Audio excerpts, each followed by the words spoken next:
War. War never changes. It's difficult to comprehend the sheer scope of Fallout 4, and I'm not just referring to the game's expansive map. No, I'm talking about the main story and side missions, the endless number of collectibles, settlement building and defense, the in-depth weapon modification system, and infinite character leveling. Then there's the massive perk list, branching story paths, armor customization, holotapes to find, and much, much more. If the journey of 1,000 miles begins with a single step, the journey of Fallout always begins with a single vault and explosions.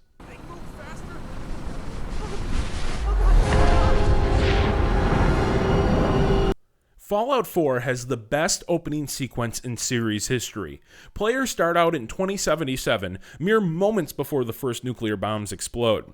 Seeing the alternate history 1950s aesthetic before radiation bakes the landscape is nothing short of enthralling. The white picket fences, pastel colors, and finned cars merge perfectly with the futurism on display. Though the sequence is short, I wanted to stick around for as long as possible. The perfection of pre-bomb life makes the wasteland's eventual reveal all the more dramatic. Experiencing a brief snippet of the protagonist's life beforehand is a wonderful narrative hook that yields a sense of devastation that I haven't experienced in many games before this.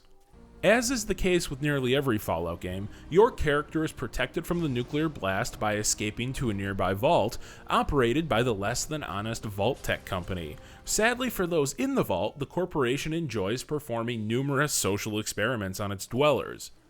Divulging Fallout 4's particular experiment would ruin the fun, but it sets your character up on a very personal journey of discovery and revenge. Suffice to say, the main story missions, which can be completed in roughly 20 hours, are chock full of surprises and revelations. Many of the twists and turns come from the factions that patrol the Commonwealth.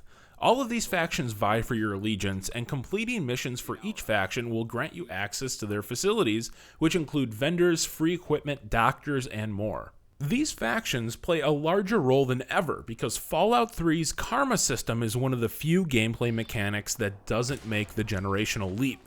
And that's okay, because Fallout 4 finds its meaning in moral ambiguity, and it drives almost every aspect of the game. Each faction's beliefs, philosophies, and struggles make perfect sense, at least in the beginning. Sticking with a faction for any length of time will see players wade through increasingly muddy moral waters, culminating in a number of difficult, almost heartbreaking decisions. The lack of a formal karma system adds to the ambiguity in a very tangible way, and I don't know if I could ever go back. Along the way, you'll meet a staggering number of characters, though their general eccentricity has been toned down compared to prior Fallout games, which shows a growing confidence on the part of Bethesda. These characters, as crazy as some may be, are rooted in reality and have interesting enough things to say that they don't need to rely on accentuated looks or over-the-top voices as personality drivers.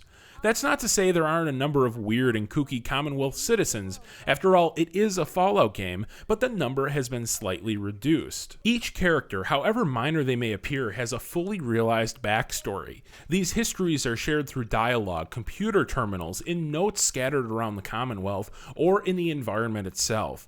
Simply walk into a town and you'll overhear jokes and conversations and witness scuffles and skirmishes. The world around you is alive, and there's not so much as a down moment to be had. Fallout 4 is constantly beckoning you deeper and deeper into its world. But it wouldn't be fair to talk about the citizens of the Commonwealth without mentioning the environment itself. Environmental design is just as strong in Fallout as in any other Bethesda game, and the Commonwealth is a character in itself. Every nook and cranny hides interesting, emotional, and devastating secrets that are just begging to be discovered. You'll find some of those secrets through quest lines and others through good old-fashioned exploration. Oftentimes, I wanted nothing more than to load up on stim packs and ammo and set off into the Commonwealth to scavenge, to read computer terminals, and see the stories I could unearth. The Commonwealth feels alive in its tragedy and cataclysm, lived in, worn out, with not enough optimism to go around. You won't need to face the bleak landscape alone. Along your journey, you'll be joined by a number of AI companions, ranging from a German Shepherd named Dogmeat to a broken-down robot that moonlights as a private investigator. These allies can draw fire, hold items, and shoot at enemies. Additionally, each teammate has a unique ability, such as hacking terminals or finding important items. Most of the time, you'll forget entirely about these allies. That is, until they get in your way. I've been killed multiple times due to Dogmeat running behind me, preventing me from taking cover, and have gotten stuck in narrow hallways trying to get past my super mutant ally. It's annoying and frustrating, but thankfully, it doesn't happen enough to be a serious problem. The unsung hero of Fallout 4 is the game's improved feel. Throughout Fallout 3 and New Vegas, I relied heavily on the VATS system to overcome the stiff controls and awkward aiming, often just running headfirst into an enemy, triggering the slow motion aiming mode, and hoping my weapons were powerful enough to explode a few raider skulls. Though the VATS system does make a return this time around, it's no longer the necessity it was in prior games. I still used VATS as a way to get out of tight situations and slow down time enough to catch my breath, but it feels like an augment to natural aiming and not the other way around. Fallout is never going to reach the polish of Halo or Call of Duty, but it has certainly come a long way since New Vegas. Settlements are arguably the biggest addition to the game, and I suspect the reaction will be mixed. Scattered throughout the Commonwealth are thousands upon thousands of pieces of junk, which range from aluminum cans to tires to biometric scanners and kickballs. Scrapping the junk you collect will break it down into a number of different components. For example, a tire is broken down into rubber and a soda can into aluminum.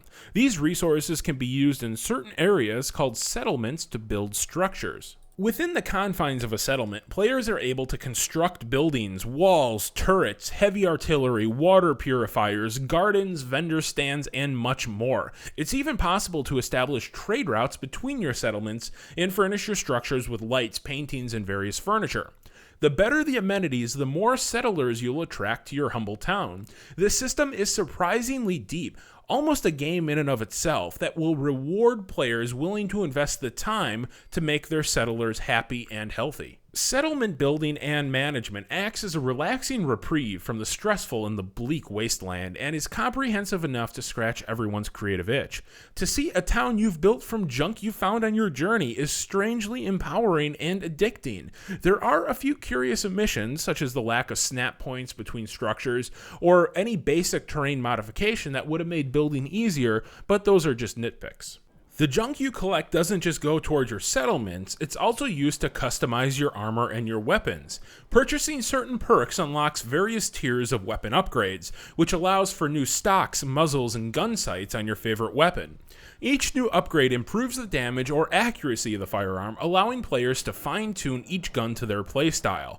Want to run and gun without aiming down sights? Choose a stock that improves hip-fire accuracy. Want to add a little bit more range to those shotgun rounds? Well, snap on a longer barrel. It's a fun system that stretches the game's depth even more. Unfortunately, everything isn't perfect. I encountered a number of rather serious glitches in my time with the game, the most frequent of which were console lockups. In one instance, an entire area refused to load, displaying an expansive void instead of a post-apocalyptic city. Exiting the game solved the issue, but it was enough to ruin the experience momentarily. Performance on both consoles is also a pretty big miss here. The game strives for 30 frames per second throughout, but it very, very frequently drops below that threshold.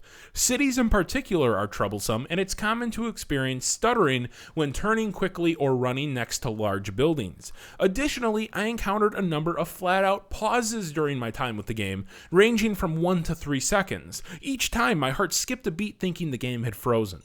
Loading times, especially when moving between buildings, are much too long. It's not uncommon to experience a 45-second wait when opening a door or transitioning from area to area.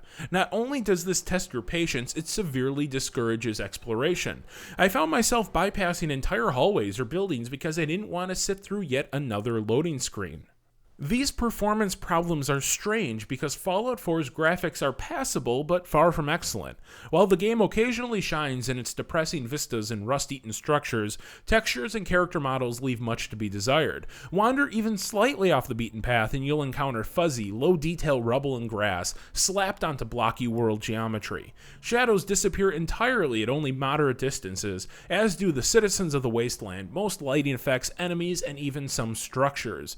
In these moments, the game looks downright ugly and decidedly last gen. Disappointingly, character models look just as bad. Clothes are as rigid as plastic and stretch and contort in awkward ways. Even main characters have next to no texture on their skin, giving them a distracting porcelain doll look, which is exacerbated even further with inaccurate lip syncing. I really do hope you find what you're looking for. In all fairness, the Fallout series and Bethesda games in general have never been visually stunning works of beauty, and the vast majority of open-world RPGs suffer from the same problem. Fallout will never reach the same graphical fidelity of a much more focused single-player experience, nor should it, but the graphics frequently distract from the core gameplay. It's a testament to the strength of the rest of the game that the performance problems can be overlooked, and so easily at that. In hindsight, the glitches, hiccups, and performance problems are little more than speed bumps on one of the most engaging roads I've ever driven. Fallout 4 is a massive success. Not only does it refine the gameplay mechanics and storytelling of Fallout 3 and New Vegas, it pushes the series forward with deep systems like settlement building and defense and infinite leveling. Technical problems aside, Fallout 4 is one of the best games of the year and is easily the best Fallout game ever made.